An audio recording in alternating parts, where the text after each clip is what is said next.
differently. A certain faction of Quebecers really resent having to learn English, so when an English guy like me complains about having to learn French, it comes off as really spoiled and arrogant. And maybe it is a little bit arrogant, but the mathematical reality is that when you have a continent that looks like this, and the goal is effective communication, it makes much more sense for this part to learn English than this part to learn French. So anyway, in those days I was also working for the Sun News Network, which was this Canadian conservative politics news station that no longer exists. And one of the network's big stars, Ezra Levant, who you may know as the current head of the Rebel website, asked me to go on his show and talk about my column and the controversy it caused. And me and Ezra had a very good chat. He was very sympathetic to my point of view. The whole segment was basically just the two of us agreeing that bilingualism was very elitist and undemocratic. I thought it went very well. Ezra's show did not broadcast live. It was taped in the afternoon and aired in the evening. And just as I was leaving the studio that afternoon, I got a phone call from one of the network executives, and he was like, "JJ, I'm really sorry, I didn't want to make this call, but we cannot air what you just did." He told me that the big bosses at the network were all furious and wouldn't allow what I had just taped to go on the air. You see, the big bosses of Sun News were all Quebecers. The parent company was literally called Quebecor, and the boss of Quebecor was this guy called Pierre-Carl Palideau. After the network closed, he went into politics and became head of the Quebec Separatist Party. This was the only time I'd filmed something for Sun News, or anyone else for that matter, that wasn't allowed to be put on the air. And considering a lot of what they did put on the air at Sun News, that's really saying something.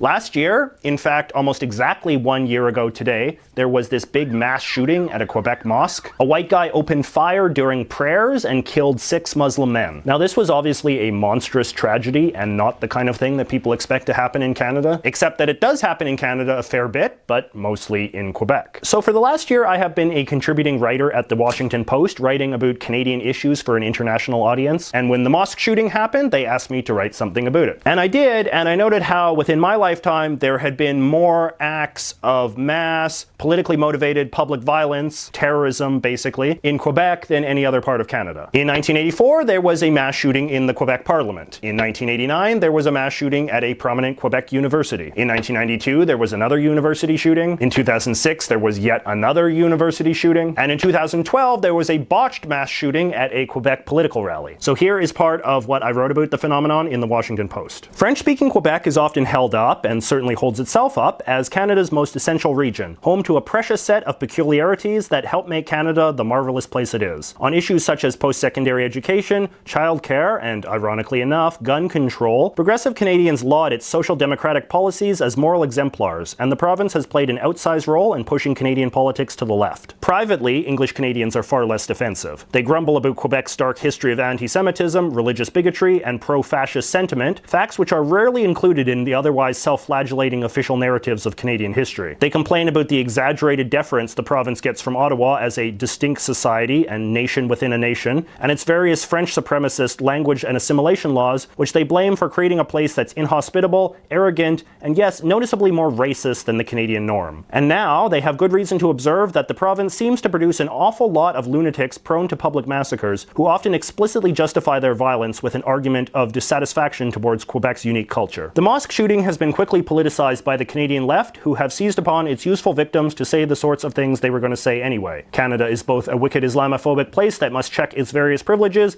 and a multicultural utopia whose pride and empathy for its Muslim community knows no bounds. Rather than drag the entire country along for this tendentious ride, it may be more useful to narrow the focus. Now this article was pretty popular. As I said in the piece, most Canadians consider Quebec to be a sort of uniquely chauvinistic part of the country, and a lot of people I heard from agreed that if we were going to treat the mosque shooting as a symbol of anything, it would be much more useful to treat as a case study of Quebec Islamophobia, which is this kind of unique thing, rather than a sweeping indictment of the whole country. But the Quebec government had a very different take. Someone introduced a motion in the Quebec Parliament denouncing me, and it passed unanimously. And then the Quebec government very ostentatiously wrote this whole letter to the Washington Post, complaining to them for publishing what I'd written. The Washington Post, for their part, stood behind me 100%, and I am still writing for them fairly regularly. I honestly think that from an an American perspective, this whole thing seemed pretty silly. I don't think it would ever occur to an American government to formally complain or pass a motion denouncing some author for writing something that they disagreed with, which I guess just gets to the different way that free speech is conceptualized in America versus Canada. The Canadian Parliament in Ottawa tried to pass a motion denouncing me as well, but the Conservative Party withheld unanimous consent, which I'm very grateful for. It is actually relatively common for Canadian politicians to officially denounce journalists who write mean things about Quebec. In 2006, a journalist wrote that some of Quebec's previous massacres might have had a racial element to it. She was denounced by Parliament. Another guy wrote a story about Quebec having the most corrupt government in Canada, and he too was denounced by Parliament. Last year, a guy wrote an article suggesting that Quebecers had a less cooperative spirit than other parts of the country. As far as I know, he wasn't officially denounced by Parliament, but he was denounced by a lot of Quebec politicians and ultimately lost his job. So that's Canada for you. Let me know what you think of these stories in the comments below. Let me know if you think I was in the right or in the wrong, or maybe somewhere in the middle. And let me know if you want to see more videos like this about Canadian politics and